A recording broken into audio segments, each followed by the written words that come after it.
말씀의 식탁. 하루 한 장 에스더 묵상. 에스더 제1장.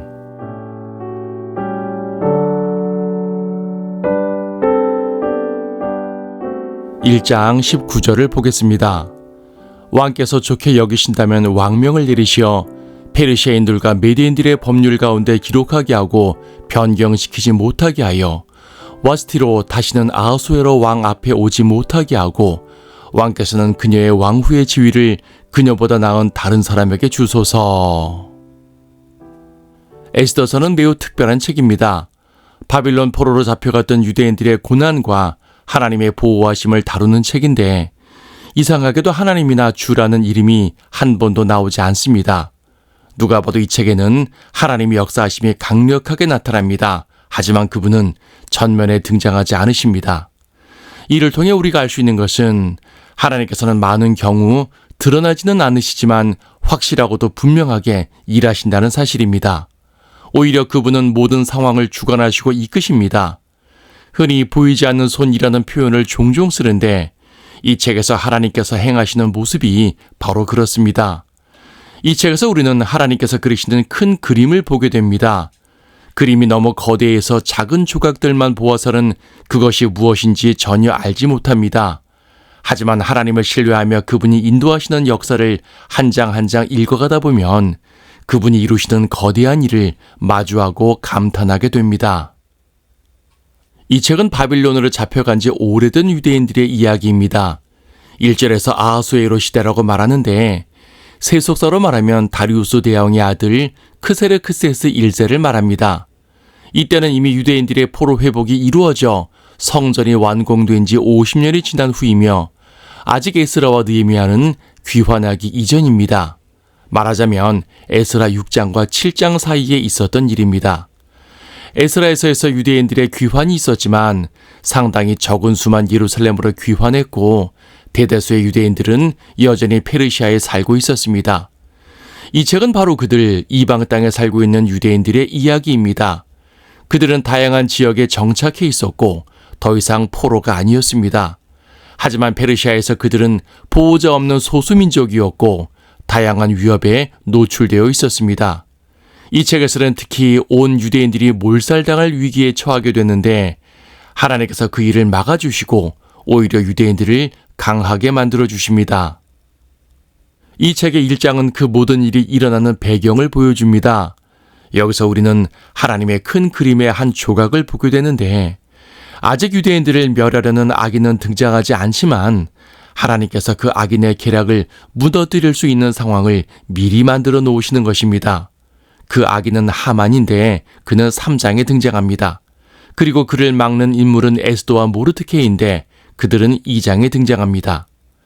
그러면 에스더의 등장부터 기록하면 될 텐데 1장은 이 모든 일과 전혀 상관없는 것처럼 보이는 페르시아 왕과 왕후의 이야기로 시작합니다. 왕이 큰 잔치를 베풀고 왕후를 잔치 자리에 불렀는데 왕후가 왕의 부름을 거절합니다. 그리고 그 일이 왕과 모든 대신들에게 불쾌하게 여겨져서 왕후는 폐위당하게 됩니다. 이 일은 2장으로 이어져 에스더가 왕비의 자리에 오르게 됩니다. 그러니까 1장의 사건은 단지 페르시아 왕실의 이야기가 아닙니다. 하나님께서 에스더를 등장시키기 위해서 페르시아 왕실을 움직이신 것입니다. 하나님께서는 역사의 주관자십니다. 역사를 움직이시는 하나님께서는 그분의 백성을 마귀의 계략으로부터 보호하시기 위해 모든 상황과 사건들을 인도하십니다. 그것도 아주 세밀하게 인도하십니다. 때로는 우연처럼 보이는 일들도 하나님의 계획일 수 있습니다. 단순하게 나에게 주어진 좋은 기회 같아 보일지라도 사실은 하나님의 인도하심일 수 있습니다. 따라서 우리는 하나님을 신뢰해야 합니다. 에스더를 통해 전개되는 이야기는 바로 우리의 이야기일 수 있습니다.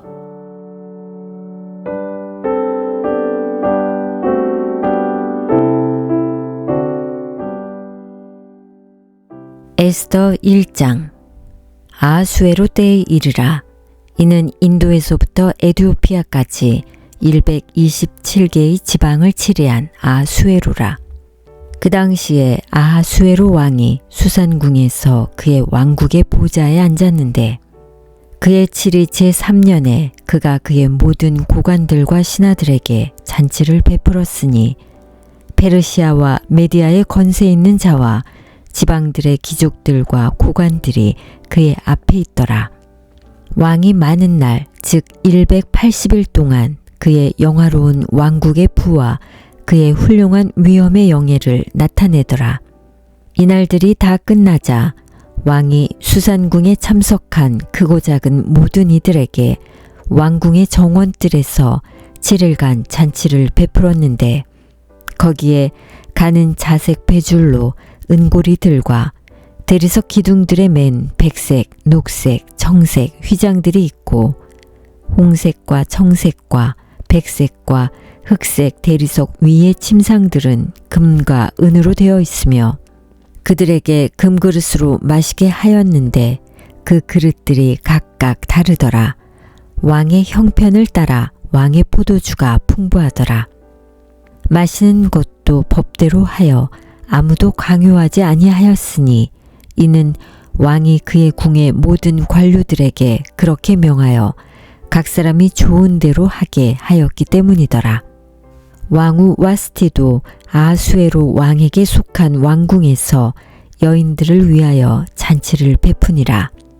7째 날 아하수에로 왕의 마음이 술로 즐겁게 되자 왕의 면전에서 섬기는 7 내시 무만, 비스다, 할보나, 빅다, 아박다, 세달, 칼카스에게 그가 명하여 왕후 와스티로 왕후의 관을 쓰고 왕 앞에 오게 하여 백성과 고관들에게 그녀의 아름다움을 보여주려 하였으니 이는 왕후가 보기에 아름다웠음이라.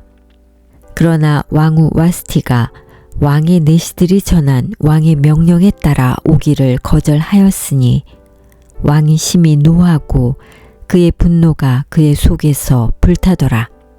그때 왕이 때를 아는 현자들에게 말하기를 법과 심판을 아는 모든 자들에 대한 왕의 규례가 그러하였더라.